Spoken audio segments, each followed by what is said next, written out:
Et bienvenue à toi pour cette vidéo sur un trade que j'ai pris sur USD Yen. L'idée, c'est que dans cette vidéo, je t'explique comment j'ai fait pour prendre ce trade, quel est le processus mental par lequel je suis passé. Donc, on commencera par l'analyse fondamentale, puis l'analyse technique pour que tout d'abord, ça puisse t'aider dans ton trading et tu verras absolument tout, comment je gère mon risque, comment je rentre, quelle confirmation j'attends. Voilà, donc cette vidéo va te permettre bien évidemment de t'aider dans des confluences que tu vas pouvoir implémenter à ta stratégie et également voir comment pense un trader rentable. Pour info, j'ai fait 1500 $ sur ce trade alors que comme tu peux le voir, je me suis fait sortir derrière. Donc, je vais t'expliquer absolument tout. C'est parti. Donc, on commence tout d'abord avec le fonda.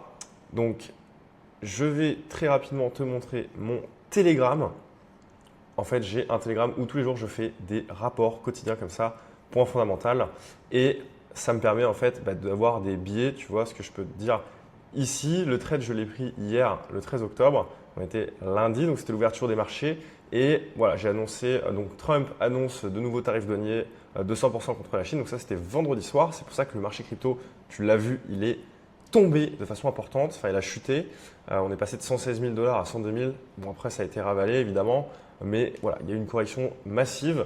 Et en fait, pourquoi il y a eu cette correction massive? Tout simplement parce que lorsque Trump annonce qu'il y a des tarifs douaniers, là en l'occurrence c'était 100% contre la Chine, eh bien ce que ça va amener sur le marché, c'est tout simplement de l'incertitude. On ne sait pas jusqu'où vont s'arrêter ces tarifs douaniers.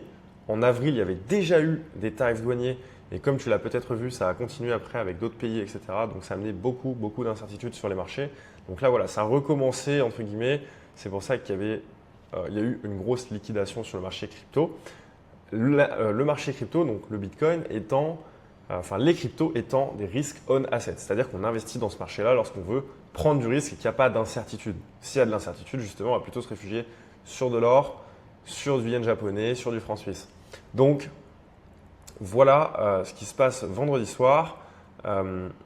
Également, pour aller un petit peu plus loin dans ma réflexion, si jamais on a une augmentation des tarifs douaniers, évidemment, ça veut dire que les prix vont augmenter très certainement parce que si il y a des tarifs imposés par les États-Unis à la Chine, la Chine va également imposer des tarifs aux États-Unis. Donc, s'ils veulent importer depuis la Chine, eh bien, ça coûtera plus cher aux Américains. Donc, l'inflation repart. Et si l'inflation repart, eh bien, la Fed, donc c'est la banque centrale américaine, qu'est-ce qui va se passer? Si l'inflation repart, eh bien, il n'y a pas de raison qu'elle baisse ses taux.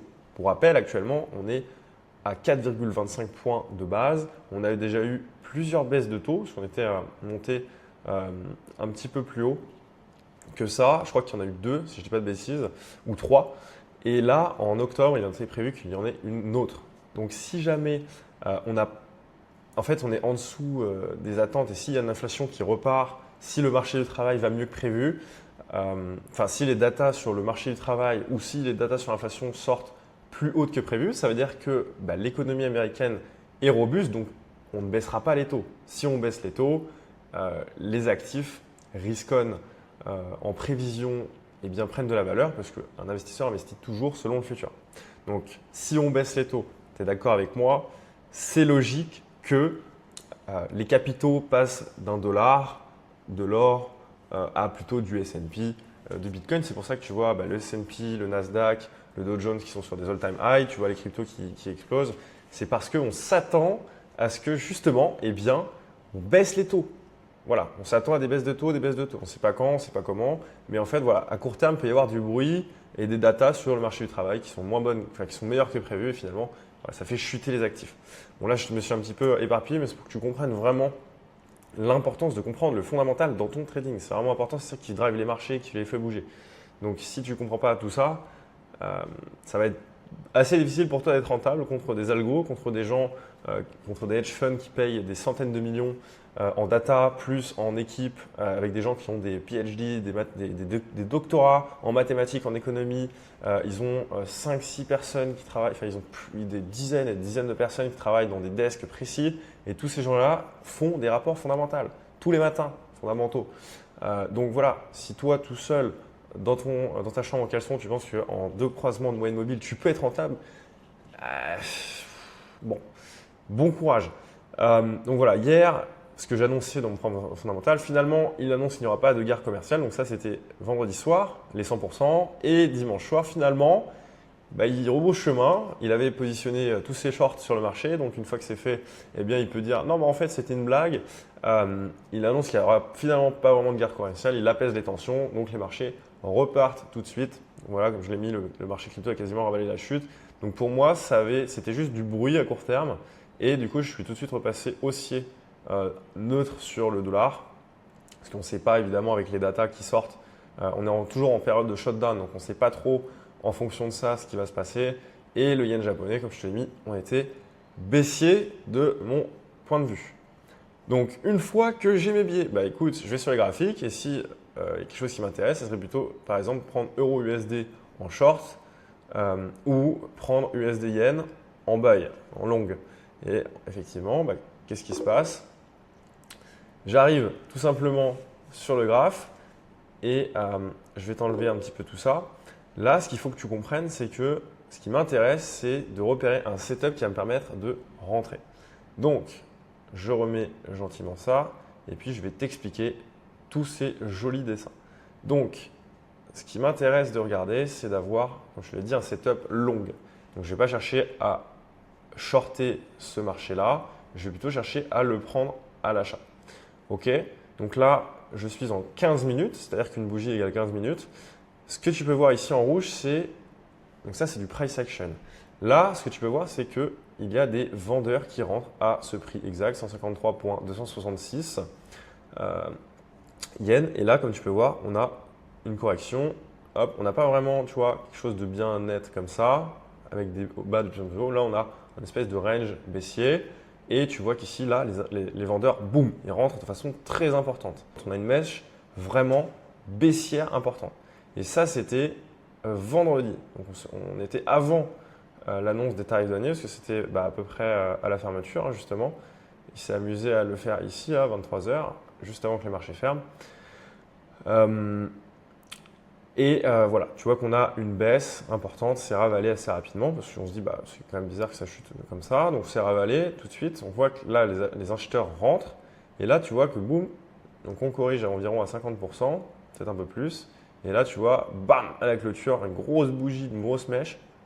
Donc si jamais dimanche soir il n'avait pas Donald Trump refait son entre guillemets, il n'avait pas apaisé les tensions, là on serait ouvert avec un gap encore plus important et à peu près par ici, potentiellement par ici, quoi. Finalement, vu qu'il a apaisé les tensions, le gap il était dans l'autre sens. Ici, tu vois qu'il y avait un espèce de gap à aller combler, qu'on a été d'ailleurs comblé tout à l'heure ici. Voilà, gentiment. Tac. Et voilà. Donc là, ici, on rentre et là, tu vois que les vendeurs re-rentrent ici, gentiment. On range. Et là, ce qui m'intéresse, c'est que tu vois, on a une trendline qui s'était dessinée, une touche, deux touches, trois touches. Et là, hop, la quatrième, on ne la respecte pas, on cut. Donc c'est parfait. Moi, j'ai plus qu'à attendre ma confirmation. Tu vois, on est lundi 8h45. J'ai plus qu'à attendre ma confirmation ici et je peux rentrer si on revient sur une zone FIBO. Donc, je vais te faire un récap de tous les indices de technique, comment je rentre. Donc là, tu vois, on break la trendline. C'est parfait, j'ai mon premier indicateur. Et ensuite, j'attends pour rentrer. J'attends. Je ne vais pas rentrer tout de suite. Tu vois, tu pourrais faire l'erreur de rentrer à la cassure de la trendline. C'est-à-dire, hop, tu pourrais faire l'erreur de rentrer tout de suite maintenant, ici, là. Boum. Mais tu vois que ce n'est pas smart parce qu'en fait, derrière, après, on recorrige très, très souvent, soit sur cette trendline, soit après, on recontinue comme ça. Voilà, c'est assez souvent qu'il se passe ça. Mais du coup, voilà, je ne rentre pas, j'attends qu'on revienne dans des niveaux FIBO importants, enfin intéressants, pardon, et je rentre. Donc là, c'est exactement ce qui se passe. Tu vois qu'on vient breaker ce dernier haut. Donc en fait, ça veut dire quoi? Ça veut dire que les acheteurs qui étaient rentrés, les vendeurs qui étaient rentrés ici, là, ils ne rentrent pas en fait. Ils rentrent un peu plus tard. Ça veut dire quoi? Ça veut dire qu'il y a moins de vendeurs sur le marché. Donc ça veut dire quoi? Ça veut dire que c'est un potentiel retournement. OK? Ça, c'est intéressant à comprendre. Et pareil, ici, tu vois, le dernier lot, il était là, entre guillemets. Bon, celui-là, on ne compte pas. Le dernier lot était là et l'avant-dernier, il est là. Donc là, pareil, tu vois qu'on ne fait plus des tac, tac, tac, tac. On fait tac, tac, tac. Et après, on monte. Donc là, ça montre aussi un retournement. Donc ça, c'est du price action. OK? Donc là, on break. Parfait. Écoute, quand j'ai toutes ces confirmations-là, je rentre. Et ensuite, Voilà, on revient pile sur la zone Fibo 50%. Moi, je rentre ici. Tu vois qu'on a très très peu de drawdown, c'est magnifique. Et en plus de ça, on a la SMA 50 qui fait office de support. Voilà, je m'en sers comme ça en office de support qui vient dans notre confluence. Donc c'est parfait. Je vais te faire un récap de toutes les choses qui m'ont permis de rentrer techniquement. C'est d'abord cette tendance-là qui vient changer ici et ici. Donc le price action premièrement. Secondo, on a le RSI, je t'en ai même pas encore parlé, qui commençait à montrer des divergences. Tu peux voir ici une touche, deux touches, trois touches. Enfin, voilà, en gros, ici on a des bas de plus en plus bas, alors qu'ici on a des bas, enfin des hauts de plus en plus hauts. Donc tu vois, on a une divergence. Là on baisse, alors que là on monte. Ok. Donc ça c'était mon deuxième indice. Mon troisième, c'est qu'on cut la trendline. Ok. Voilà, donc et qu'on vient chercher ce niveau-là. Donc ouais, ça, c'est dans le price action. OK. Donc trois indices. Quatrième, on revient zone Fibo, donc 50%. Donc quatrième indice. Cinquième indice, on revient rebondir sur cette SMA 50. Et évidemment, comme je te l'ai dit, j'avais le fondamental qui me disait d'acheter du dollar potentiellement et de vendre du yen. OK. Donc voilà, maintenant tu as compris tout le cheminement du trade. Ensuite, je vais t'expliquer le management à l'intérieur du trade. Donc le management très simple. Ici, j'avais mis mon premier TP. Donc, je voulais aller rechercher, alors pas exactement ce niveau-là, mais un petit peu en dessous. Voilà, 365, c'était à peu près là le TP. Donc TP1 et hit. 33% de ma position, je la sors ici. Je ne me mets pas à break-even parce que tu vois, quoi, bon, trailer le stop ici, ça ne marche pas vraiment. Je préfère le trail parce qu'en fait, on peut très bien avoir quelque chose comme ça. Voilà, et en fait, on n'aura pas changé vraiment. Tu vois, on peut remonter rapidement ici et revenir là. En fait, le dernier lot était plutôt ici, quoi, si tu veux. Donc, je n'avais pas vraiment envie de trailer ce stop-là. Donc, je ne l'ai pas fait. Mon TP2, il était à 152. Tu vois, je voulais aller chercher voilà, ce niveau-là un peu plus haut. Parce que je voyais qu'il y avait eu quand même une zone assez importante de vente ici. Donc, je m'attendais à ce qu'on revienne sur cette zone. Et là, ce que tu peux voir, c'est comment j'ai managé ça. Mon TP, il était là, mon TP2, à 152.637, voilà, 37, quelque chose comme ça. Et comme tu peux voir, le prix, il a été à 152.600. Et après, on est redescendu. Alors, tu vas me dire, ouais, mais mon TP était là. Alors que du coup, tu ne l'as pas touché. Bah si, en fait. Pourquoi? Parce que quand on arrive juste à côté, je me tiens prêt à clôturer manuellement pour avoir toujours un risk-reward de 1. Tu vois, là, je te l'ai dessiné. Mais en fait, c'est complètement débile si jamais, regarde, tu vois, là par exemple, imaginons, je gagnais 10 euros si le prix faisait de là à là. Et là, en fait, j'étais prêt à redonner tout ça au marché. Si jamais je ne prenais pas de profit. Et c'est ce qui s'est passé derrière, tu vois, c'est quand même dingue. Hein. Donc t'imagines, là j'aurais pris le trade en short, ça aurait été magnifique. Avec 0,04, c'est vrai, j'étais prêt à acheter 4 euros pour redonner 100 au marché. Si on part du principe que c'est ça. Donc aucun sens. Là, du coup, voilà pourquoi j'ai clôturé à la main dès qu'on est redescendu un tout petit peu ici pour que, en fait, au lieu de prendre, si tu veux, 600 euros sur ce trade, tu prends 550. Bon, c'est pas grave, mais au moins tu ne redonnes pas les 600 au marché, quoi. Quand tu fais du profit, déjà que c'est pas facile d'être rentable. Si en plus tu redonnes tout ton profit au marché quand tu en fais, bon, là, ça va être compliqué de l'être. Voilà, donc là, en fait, j'avais sorti 66% de ma position, il restait 30%. J'aurais pu ici potentiellement trail mon stop. Là, je ne l'ai pas fait parce que je m'attendais à ce qu'on fasse des plus hauts, mais finalement, avec le fondage, je m'attendais à ce qu'on fasse des plus hauts. Et en amont du trade, je m'étais dit que je me laissais de la place, donc je n'allais pas trailer agressivement mes stops. Et finalement, ce matin, on a la Chine qui annonce, donc ce matin du 14 octobre, au moment où je te parle, là je suis en créneau Asie, en Thaïlande, mais au moment où je te parle, donc c'était vers 9h, 10h, on a la Chine qui fait une annonce comme quoi elle est prête finalement à faire des tarifs. Donc voilà, ça remet de l'huile sur le feu, ça remet du risque. Donc le yen japonais apprécie. Et comme tu peux voir, on se fait sortir. Et là, j'ai fait une erreur personnelle, c'est qu'après, je suis re-rentré ici. Tu vois, j'avais sorti 66% de mon risque et j'ai remis 66% de mon risque ici. Et finalement, je me fais sortir. Donc bon, c'est comme ça, c'est un peu dommage. Faut tenter dans le trading.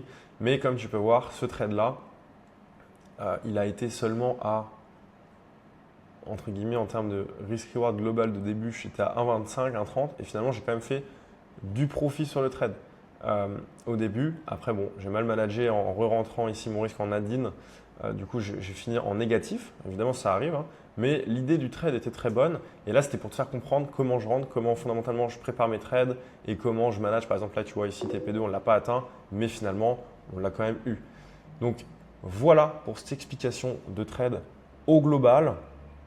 J'espère que ça t'a aidé. Normalement, je pense que oui. Si jamais tu veux plus d'explications de trade comme celle-ci, tu n'hésites pas à commenter, à liker, à t'abonner pour les prochaines vidéos. Si tu veux rejoindre mon Telegram où je te fais des analyses absolument tous les jours, eh bien, tu peux rejoindre. N'hésite pas à t'abonner. Je fais également du mentorat pour ceux qui veulent apprendre le trading et potentiellement en vivre. Eh bien, tu peux me contacter directement sur Instagram jb.roi-du-bas ou alors sur Telegram dans le groupe, tu envoies un commentaire et je pourrai te contacter pour voir si ton profil colle et si je peux t'apprendre le trading. Excellente journée et merci à toi d'avoir suivi. Ciao.